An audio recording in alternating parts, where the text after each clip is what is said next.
Whoever can admit his or her deficiencies and know the enemy's weak points is certainly strong. Direct confrontation on the part of Ukraine against the Russian Federation could not have a happy ending for Ukraine. It's quite simple. The Kremlin has the mobilization potential of 30 million people at its disposal. The Russian Federation's military budget is several times bigger than the Ukrainian one. Besides, Moscow has nuclear weapons.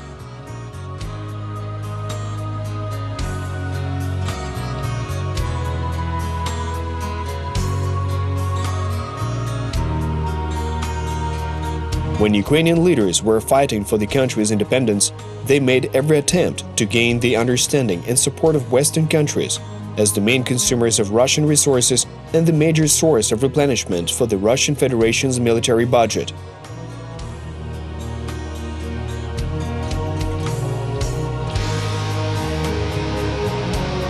Big money loves calm, and this is normal.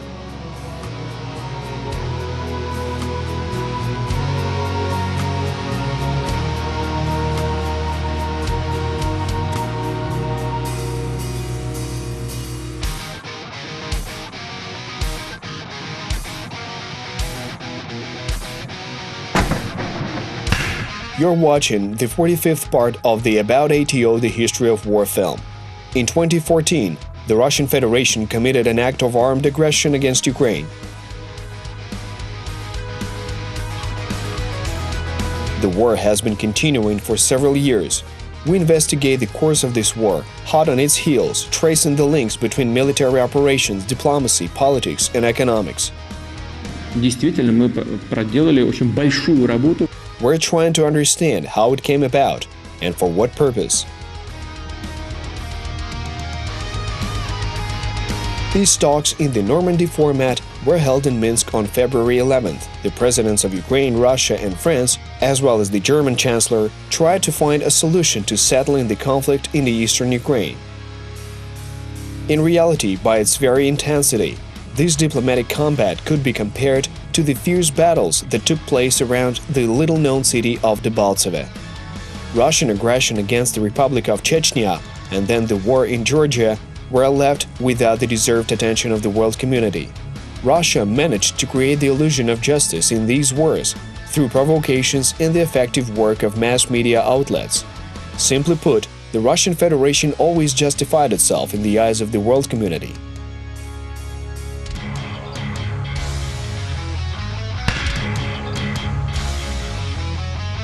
But in the case of Ukraine, this scenario did not work. The country defended itself very carefully, actively attracting outside observers and documenting the fact of Russian aggression in every possible way. Despite the establishment of two self-proclaimed republics and the denial of participation by the instigator in the military conflict, the instigator of this war was well known to Western leaders. However, nobody needs a large-scale war and the resulting breakdown of economic ties. The Russian Federation depends on foreign gas contracts, just as Western countries depend on Russian fuel supplies, and the Ukrainian gas transportation system lies between suppliers and customers. And in the event of a large-scale war, gas supplies to Western countries could suffer. Unlike totalitarian Russia, French and German citizens won't stand heat outages at home, and they will express their disappointment at elections. That's why finding a solution to the military conflict and bringing peace to the situation in the Donbass was also in the interests of the leaders of European states.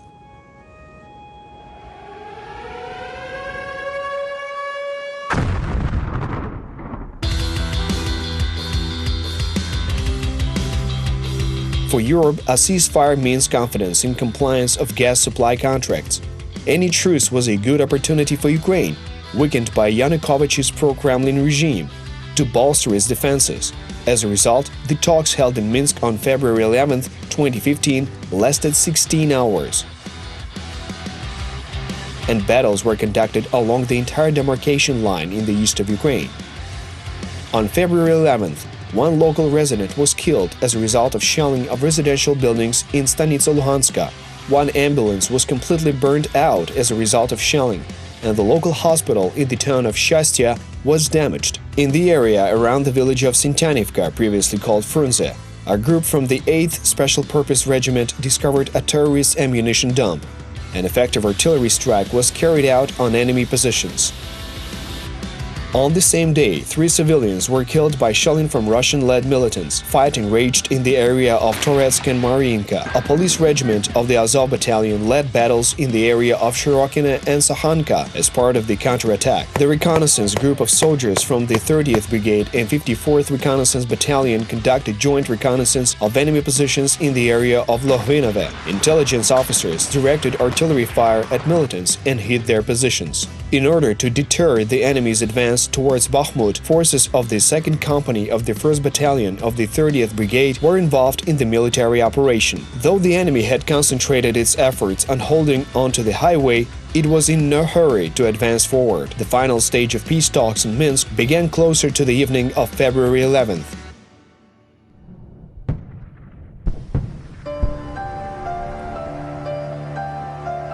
Мы оказываем обеим непризнанным республикам помощь и будем это делать дальше. Without recognizing its involvement in the events of the war, Russia represented the interests of the rebels by putting on the mask of devil's advocate. A reminder that these interests were represented by the Russian General Headquarters, which controlled the militia troops and ensured the supply of equipment, ammunition and people. Russian commissioned officers in the ranks of generals led the armies of the so-called Luhansk and Donetsk People's Republics. In their turn, these 2 armies were subordinated to the 12th Command of the Reserve of the Southern Military District of the Russian Federation. It's worth noting that Putin was last arriving at the meeting, as is traditional. He's always late to arrive at such negotiations. In this way, he keeps his opponents waiting and makes them nervous. The parties then held talks for 2 hours. They constantly called their officers in the headquarters trying to take in the situation. The Russian headquarters assured its chief that the Ukrainian group was surrounded and completely isolated and would soon be destroyed. On the basis of this information, Putin made Ukrainian troops an offer to surrender. The military statement by the Ukrainian staff headquarters to the President of Ukraine stated the opposite. The blocking of the MO3 road by militants was a serious obstacle to supplying provisions to Ukrainian troops. But this process had not been stopped, and troops continued fighting. As confirmation of his words, the chief of the General Staff of Ukraine, Viktor Muzhenko, proposed Russian General Kartopolov to meet tomorrow at the station in Debaltseve. Більше від нього ніяких дзвінків не поступало. It should be noted that the enemy fired at all roads. On the night of February 12, 2 trucks of the 128th Brigade carrying wounded soldiers broke through snowy fields west of Lohvinove in the direction of Bakhmut. Tanks of the 5th Russian Tank Brigade fired at all available targets. Their tank crews, also known as miners from Buryatia, were under strict orders to open fire on Ukrainian positions. One Ukrainian truck got to its destination, while the second one was destroyed by a direct hit by Russian troops. As a result, 13 Ukrainian soldiers were killed. The February talks in Minsk are regarded the longest summit talks in modern history. The presidents of both states had never held such intense talks before. Ukraine insisted on an immediate ceasefire, while Putin tried to delay a new truce for 3 weeks so as to give an opportunity for his army to accomplish their assigned tasks.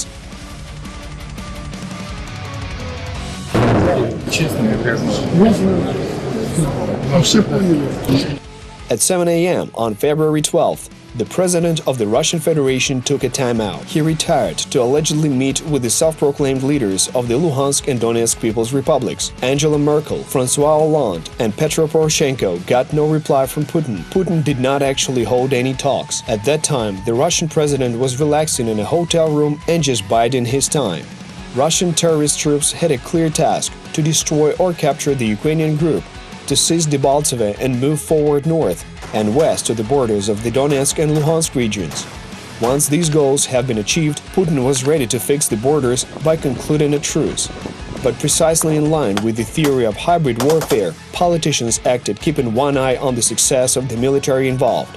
As a result, the success or failure of a small infantry unit had real influence on the strength of a country's diplomatic positions and the quality of intangible international support as one of the instruments of pressure on the unbridled Russian bear. Having slept enough in his hotel room, Putin then told his opponents that Russian-led militants allegedly did not accept the terms of the agreement and were ready to pursue an offensive. Continuation of armed hostilities was a viable option, and European leaders promised Russia international isolation and tightened sanctions against it. In the morning of February 12th, militants attacked Ukrainian positions in the area of Shirokine by using tanks and artillery. As enemy units came closer to the village, they spread out along the entire area. At 8:30 a.m., Russian-led militants attacked Ukrainian positions again, but Ukrainian troops succeeded in repelling the attack. As a result of the battle, 2 tanks and an armored personnel carrier were destroyed, and a large number of militants were killed. 20 soldiers of the police regiment of the Azov battalion were wounded.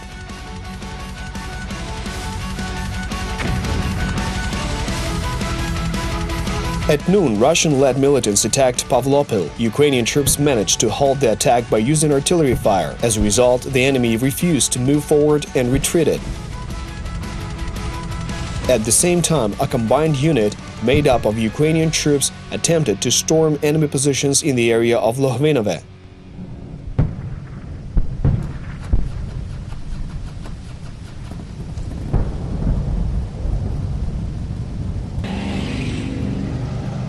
It's worth noting that due to a shortage of military reserve, one combined squadron was formed out of soldiers from 5 different brigades and 2 battalions.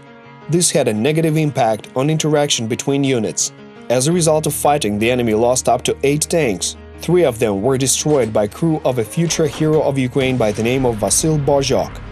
At noon, Ukrainian infantry forces, which consisted in the main of soldiers from the 30th Brigade and the Donbass Battalion, broke into the village. The battle lasted the whole day. Ukrainian troops captured 17 local militants, whose main task was to strike the rear of Ukrainian soldiers who were storming the village. It turned out later that militant losses reached 50. It's an interesting fact that this loss of human life was down to the Russians themselves using artillery fire. It's so important to realize here that people, even those fighting for imperial ideals, are merely cannon fodder for the Kremlin. Unfortunately, Ukrainian troops failed to fulfill the task they were assigned. They did not succeed in striking the enemy from several directions. The detachment of the 79th Brigade ran into tanks of the 5th Russian Brigade and suffered losses. And a detachment of the 24th Brigade could not reach the attack line. By the evening of February 12th, Ukrainian troops had abandoned all attempts at storming the village of Lohvinove. Alternate routes were organized to provide supplies to the Debaltseve military grouping.